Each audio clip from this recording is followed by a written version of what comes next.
Boa tarde a todos. É com prazer que eu convido o excelentíssimo senhor juiz federal Carlos Henrique Borlido Haddad, doutor em Direito pela Universidade Federal de Minas Gerais e juiz federal da Justiça Federal em Minas Gerais, para compor a mesa.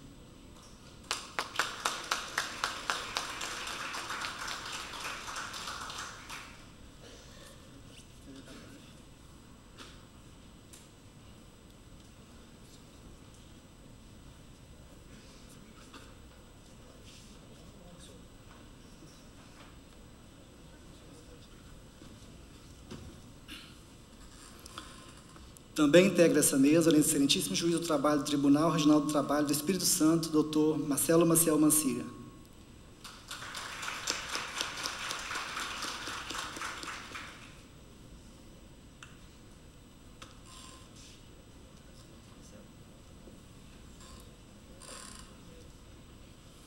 Também convido para participar desta mesa o excelentíssimo senhor juiz titular da Terceira Vara do Trabalho de Jundiaí, do Tribunal Regional do Trabalho, 15ª Região, Jorge Luiz Souto Maior.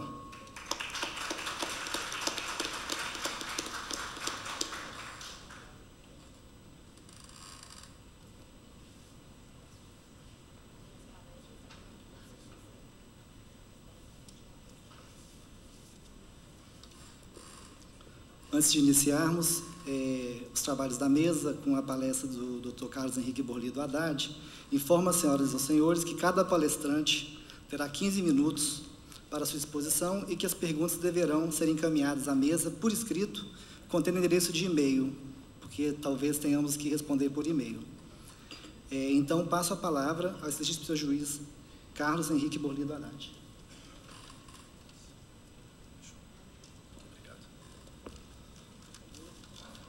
Boa tarde. É sempre um truísmo iniciar falando agradecendo. E, portanto, vai meu duplo agradecimento pelo convite feito e pela oportunidade de poder voltar a respirar os ares do Espírito Santo. É um estado com o qual eu mantenho um vínculo perene, que se iniciou já na minha infância, nas praias de Guarapari. Eu venho aqui para compartilhar experiências. Atuei como juiz federal em Marabá durante 5 anos e dezenas de processos passaram em minhas mãos.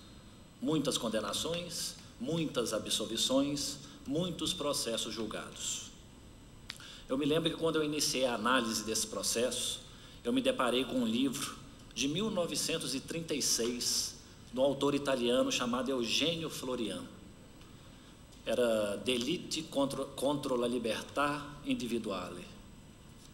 Nesse livro, Florian dizia da escravidão nas fazendas brasileiras. E o curioso não foi nem ele, um autor peninsular, fazer referência à escravidão nas fazendas do Brasil. O surpreendente foi que Nelson Hungria, o relator do anteprojeto do Código Penal de 1940, ter dito que Florian conhecia tão imperfeitamente nosso país como a língua que aqui se fala. Passadas mais de 7 décadas, estamos aqui discutindo sobre trabalho escravo e, na minha experiência, em fazendas e carvoarias brasileiras. Eu vou ser breve e dividir essa apresentação em 3 partes: uma pré-processual, a processual e a recursal. A recursal é processual, mas é uma fase que se realiza em segunda instância. A respeito da fase pré-processual, eu inicio com um elogio ao trabalho realizado pela equipe móvel de fiscalização, pelo Ministério do Trabalho. Todas as ações penais, praticamente, que tramitavam em Marabá, elas eram instruídas com os relatórios elaborados pela equipe móvel. A ideia de se ir a loco, realizar uma vistoria e coletar provas foi excepcional. Evitava o recurso ao inquérito policial. E o Código de Processo Penal autoriza, sem nenhum problema, que as denúncias sejam instruídas com peças de informação, requisito atendido pelo relatório da equipe de fiscalização. Sinceramente, prefiro que as denúncias tivessem sido instruídas pelo relatório do que pelo inquérito. O inquérito, ele é altamente burocratizado, extremamente cartorário, depende muito do ritmo de uma delegacia, existem inúmeras condicionantes ao seu desempenho, falta de efetivo policial, falta de recursos materiais, viaturas diárias para realizar diligências. Não podemos esquecer problemas interinstitucionais, interpessoais no âmago de uma delegacia, que podem atrasar também a conclusão dessas investigações. O Ministério Público nem sempre ele acompanha ou auxilia essas investigações, e normalmente quando ele faz um controle, é um controle de legalidade, e uma legalidade que se resume a verificar os prazos do inquérito. Uma figura nativa, nacional, é o inquérito ping-pong, é aquele que vai da polícia para o Ministério Público e volta para a polícia, e Ministério Público e volta para a polícia, sem que se realize absolutamente nada.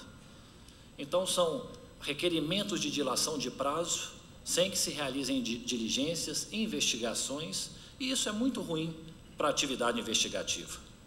O sistema de justiça criminal, a justiça, os juízes, dependem muito dessa atividade investigativa.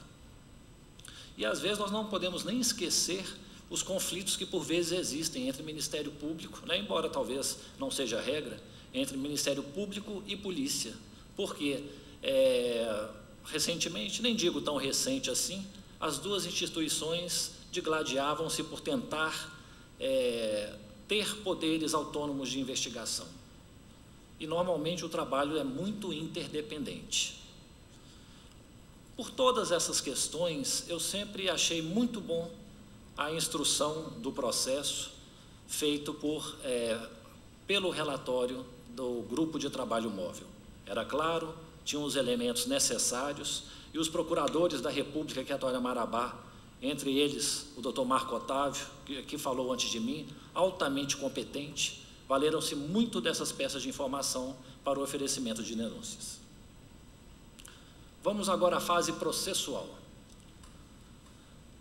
Até um tempo havia uma divergência de competência da Justiça Federal e Estadual, isso aí até 2006, até que o Supremo Tribunal Federal determinou que a competência para o julgamento dos crimes de plágio, redução à condição análoga de escravo, seria da Justiça Federal. Então, de certa maneira, eu tenho uma certa legitimidade para tratar desse tema. Na verdade, eu comecei a adotar um conceito que foi de um sociólogo português, Boaventura de Souza Santos. Boaventura de Souza Santos falava muito em justiça dramática. O que seria essa justiça dramática? É aquela preocupação que deveria ser voltada para os processos mais sensíveis à população, aqueles que causam maior comoção, que envolvem maiores valores econômicos, que talvez até atraiam mais cobertura da imprensa.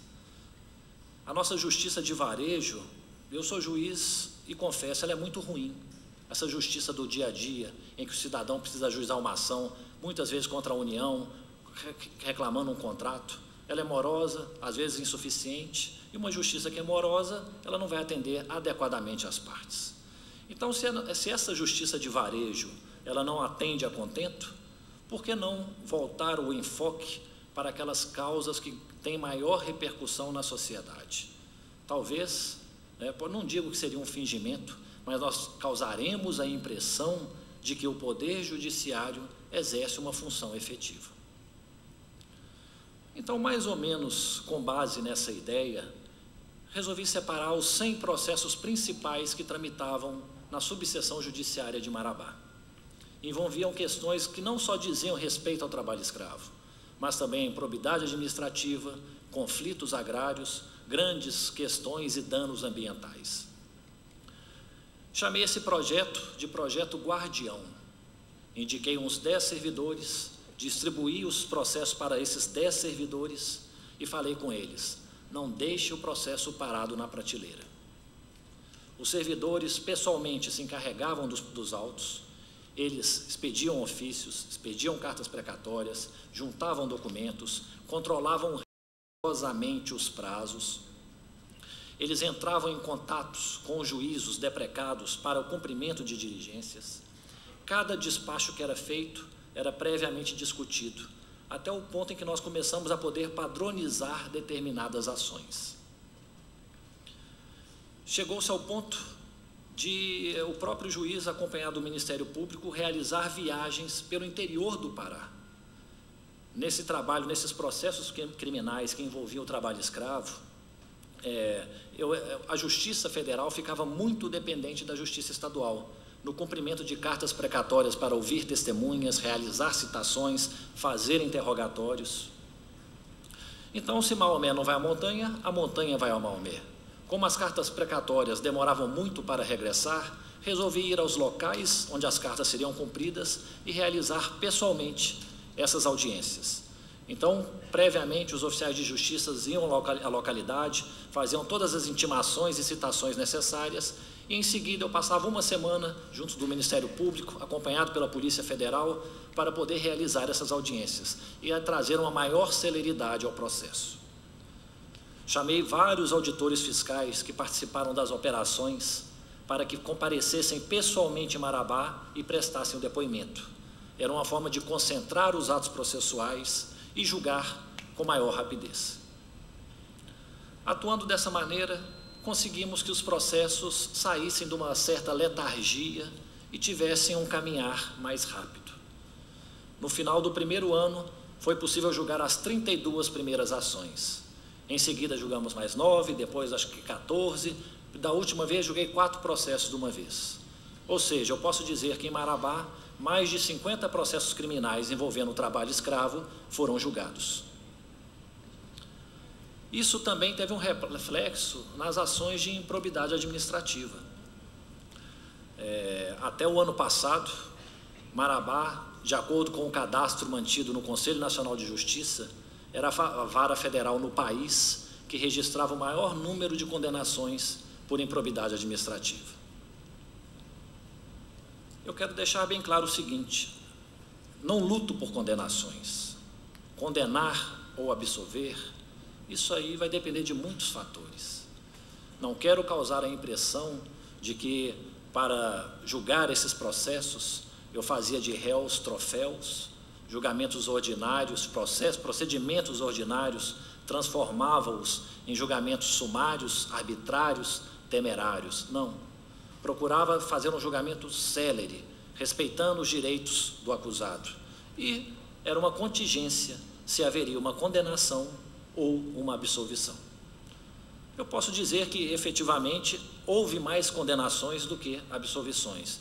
De aproximadamente 85 réus julgados, houve umas 50 condenações e 35 absolvições. Mais ou menos, não tenho dados precisos, mas situa-se nesse patamar. E, por fim, passemos agora à fase recursal. É algo que já foge um pouco da minha esfera de atribuições e da minha capacidade de atuação. Mas eu tenho demonstrado uma certa curiosidade em saber qual que é o destino dessas ações que foram julgadas. Consultando o site do Tribunal Regional Federal da Primeira Região, eu pude perceber que nós não temos uma jurisprudência sobre trabalho escravo. Ainda são poucas as decisões criminais que chegaram nos tribunais. Mas eu acho que com essas dezenas de processos julgados em Marabá, uma semente já foi plantada. E daqui a pouco, daqui a alguns anos, como é o ritmo do judiciário, os tribunais já terão uma jurisprudência mais consolidada. Mas eu já tive algumas impressões sobre o que os tribunais têm se manifestado. Eu vi um caso, por exemplo, em que uma condenação foi revertida numa absolvição. Os desembargadores acharam que, por as vítimas não terem prestado depoimento em juízo, a prova não era suficiente para a condenação. Havia o relatório de fiscalização, havia fotografias, os auditores fiscais prestaram depoimento, mas o tribunal entendeu que a falta do depoimento das vítimas, das declarações, era essencial. Só sei que, a partir daí, o Ministério Público começou a se preocupar bastante em localizar as vítimas do trabalho escravo para que prestassem depoimento em juízo. Notei também que boa parte das penas eram reduzidas em seu montante. Talvez estivesse sendo muito rigoroso. E mais 2 aspectos que eu achei curioso. Num deles é uma questão relacionada à aplicação da lei penal no tempo. Desde quando o Código Penal foi modificado, em 2003, né, em que se acresceram elementos ao tipo penal do trabalho escravo, eu tenho feito uma tecnicalidade, mas eu tenho feito uma certa diferenciação. Condições degradantes de trabalho antes de 2003, em tese, não caracterizam o trabalho escravo. Posteriormente, sim. Essa é a minha opinião. Eu vi que o tribunal acolheu esse posicionamento meu, e ele realmente manteve uma absolvição que foi proferida. Mas eu vi também outra decisão que o tribunal não acatou esse entendimento. Ele reverteu a absolvição e condenou o acusado. Não sei se é triste, mas o que gera uma certa surpresa é que essas duas decisões são da mesma turma do Tribunal Regional Federal da Primeira Região, da 4ª turma. Então, temos decisão a qualquer gosto. Aí, às vezes, eles falam, o juiz de primeiro grau, às vezes, ele é um rebelde por natureza, porque não segue as orientações do tribunal. É só me dizer quais são elas. Seguirei com a fidelidade canina. Por fim, um outro fato que me trouxe uma certa preocupação. Em uma das absolvições, o relator do acórdão estabeleceu o seguinte: o crime não está caracterizado porque não se comprovou o total estado de sujeição das vítimas em relação ao empregador. Aí eu me lembrei da Itália, não de Florian, mas da Corte Constitucional Italiana. Na Itália, havia o crime de plágio, previsto no artigo 603 do Código Penal. E o crime de plágio na Itália dispunha mais ou menos dessa maneira: submeter alguém totalmente à sujeição de outrem. Eles afirmaram à Corte Constitucional que durante toda a vigência desse Código Penal, apenas uma única condenação por esse crime de plágio ocorreu. E eles justificaram isso da seguinte forma: esse crime tem um conteúdo tão indefinido, é tão difícil estabelecer o que é a total sujeição de alguém a outrem, que ele é inconstitucional. E declararam a inconstitucionalidade do artigo do Código Penal. Parece que aqui no Brasil ainda não nos livramos desse problema. Vemos entendimentos que exigem a total sujeição de alguém à vontade de outrem. Acho que dei meu recado. Quero só dizer aos senhores que esse problema do trabalho escravo, ele envolve aí a desigualdade imensa que existe no nosso país, o baixo nível educacional de vítimas e de agentes, e uma certa cultura de conformismo e resignação superlativos. Isso não pode ser tratado isoladamente, não tem sido tratado, pelo menos é o que eu vi hoje. Isso também não pode ser tratado como exclusivamente um problema de justiça criminal. Mas a justiça criminal é uma das frentes dessa batalha. E nessa batalha, a Justiça Federal tem procurado dar a sua contribuição.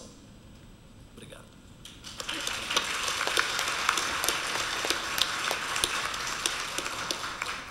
Agradeço a fala do colega. Inclusive, tive uma grata surpresa de descobrir que ele é irmão de uma colega minha lá de Minas. Então, tudo em casa, né? Olha só, vamos passar agora a palavra ao excelentíssimo juiz Marcelo Maciel Mancilha, que é do meu tribunal. Tenho muito prazer de passar a palavra a ele.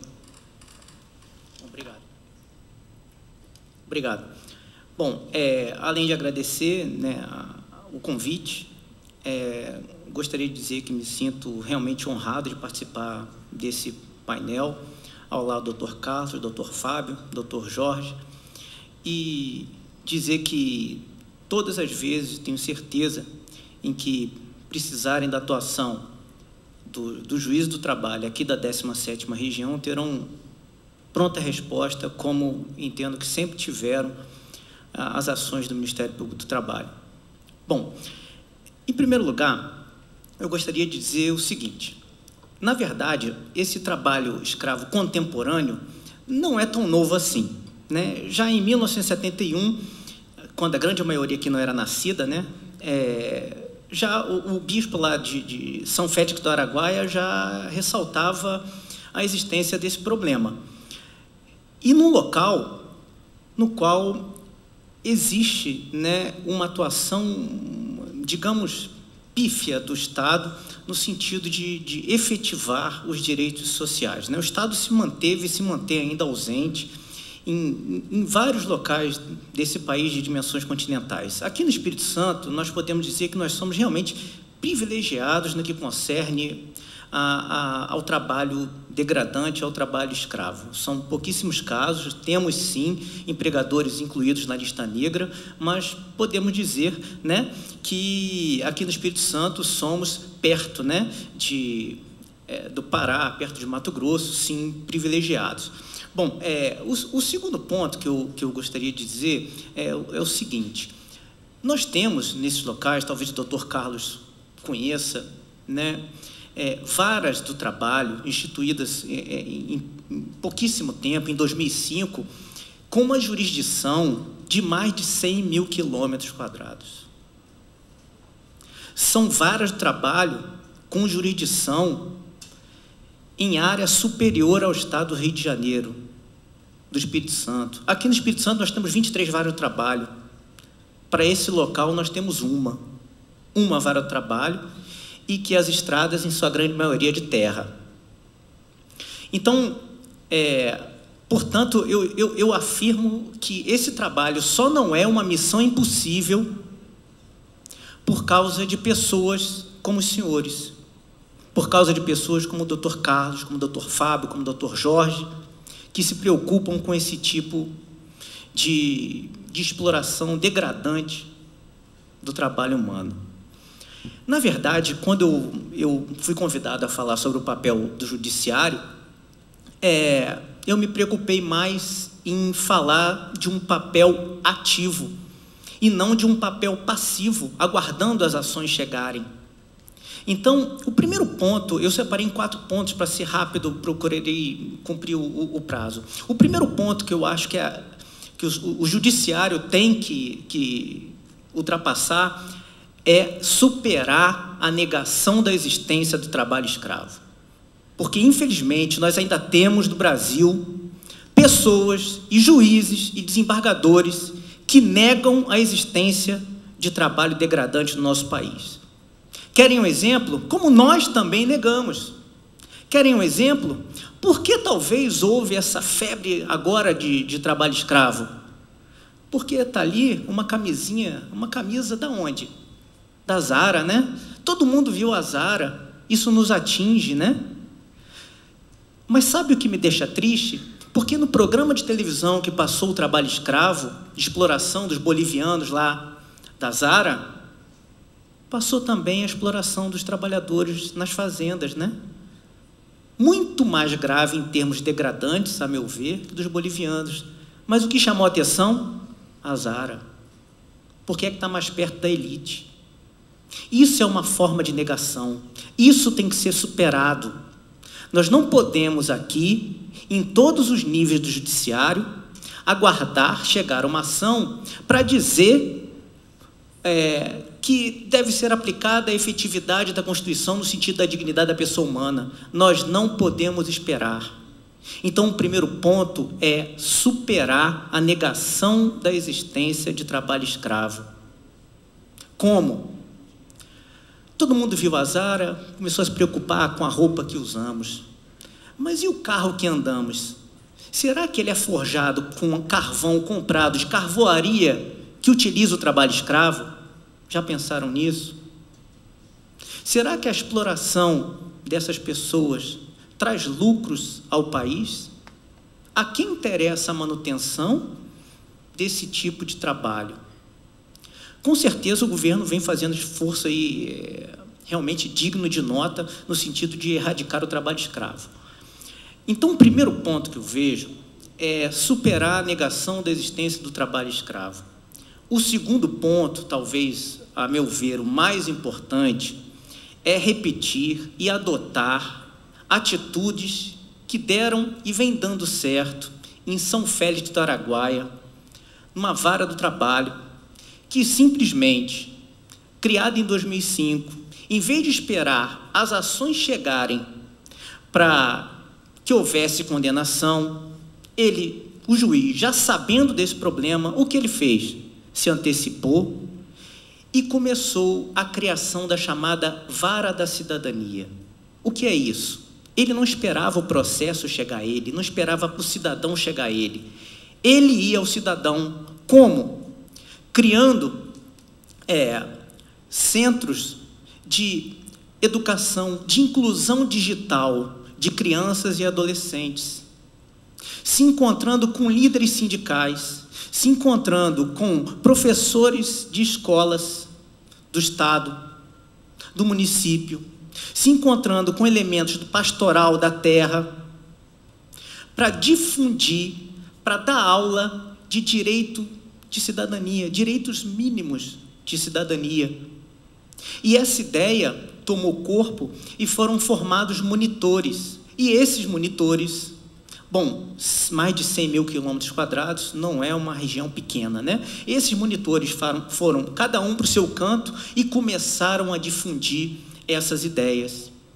E o resultado, obviamente, de se esperar, a atuação do Ministério Público encontrou muito mais facilidade, pois os trabalhadores já tinham um mínimo de noção em relação aos seus direitos trabalhistas, e encontrou eco também na própria população, que, interessada, começou um movimento para a criação de escolas. Então, talvez um papel mais importante do judiciário não seja passivo, e sim ativo, no sentido da educação desses trabalhadores. Bom, e aqui eu fico muito à vontade para falar, ao lado do doutor Fábio, ao lado do doutor Jorge, dos procuradores. Nós fazemos 15, 16 audiências por dia. E em pelo menos 2, 3 delas, aqui me corrijam, por favor, em 2, 3 audiências dela, o empregador está com a carteira de trabalho do trabalhador há 1 ano, há 2 anos, há 3 anos, retendo a carteira aqui na grande cidade.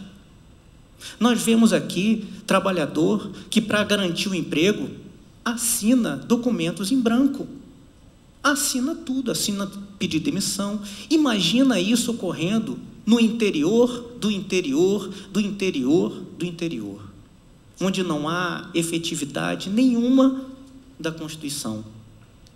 Então, recordando, o primeiro ponto é superar a negativa da existência do trabalho. O segundo ponto, um papel ativo do Poder Judiciário. Não apenas um papel passivo, que é importante, sim, claro que é importante, mas um papel ativo, indo, educando, pois afirma aqui que a maior arma que nós temos, nós, inclusive do Poder Judiciário, não é a condenação, é a educação. O terceiro ponto, obviamente, que trata aí sim já do Poder Judiciário na sua atuação passiva, ou seja, no recebimento das demandas, tanto nas ações civis públicas, né, importantíssimas, como nas ações individuais raríssimas no que se concerne à exploração de trabalho escravo, né, trabalho degradante. Bom, no que concerne também a atuação judiciária nesse ponto, eu lanço aqui umas ideias que, na verdade, eu não lanço, desculpem, eu repasso umas ideias desse juiz lá de São Félix do Araguaia. O que ele está fazendo? Bom, a Lei da Ação Civil Pública, ela destina, né, a indenização a um fundo, no caso, né, da legislação trabalhista, o Fundo de Amparo ao Trabalhador. É lógico que a lei traz um parâmetro importante, mas é um parâmetro, ele não é único. O que esse juiz tem feito?